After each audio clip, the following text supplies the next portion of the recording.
Today, I'm outside the Department of Justice headquarters to highlight how late last week the New York Times reported that Yale has now offered a settlement proposal to the Trump administration to resolve a DOJ investigation. We believe Yale is making a grave mistake, because if the lessons of other schools are any guide, the price of the settlement might very well be paid for in students' rights. This Independence Day, as we continue coordinating with alumni and faculty groups, we encourage you to join more than 2,000 Yalies in signing this letter, calling on President McInnis and the trustees to reject any agreement that compromises students or Yale's independence, and to write directly to President McInnis at president@yale.edu. The terms of the secret settlement are still being negotiated, which is why student voice matters now. So what happened?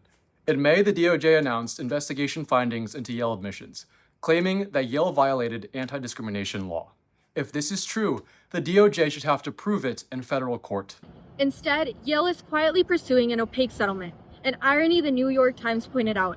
Earlier this year, President McInnis presented an award to Harvard's president for leading, quote, the first university to publicly defy the administration's demands for control over academic decision-making.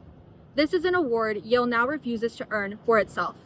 Yale, like Harvard, should instead find the cost to protect our students and our independence to be well worth it. The pattern is clear, and students might be in the crossfire. The schools that have settled have often bargained away students' rights. At Northwestern, administrators agreed to single out international students for campus socialization trainings and special questioning.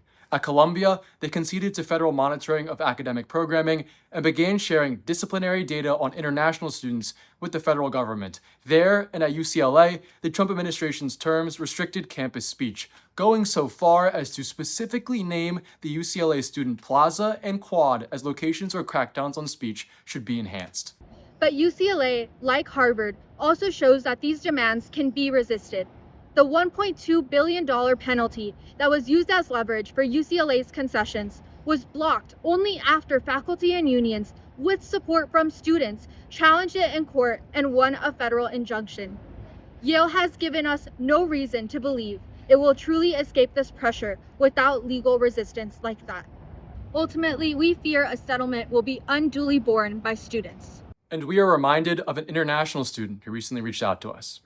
With their permission, we share that this student has not returned home for 2 years for fear they may be unable to re-enter the United States. Now, they've expressed that they worry it is their rights that Yale might bargain away in a settlement, just as other peer institutions have offered up, that it might be their student records on the line, or that Yale might now require special questioning to socialize them to campus life.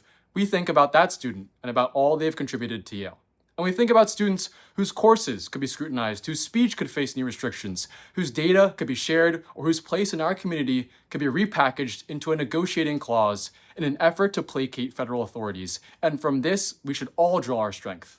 We therefore call on President McInnis and the Board of Trustees to 1. Disclose whether Yale's proposal addresses international students' free speech, curriculum, student records, or cultural institutions.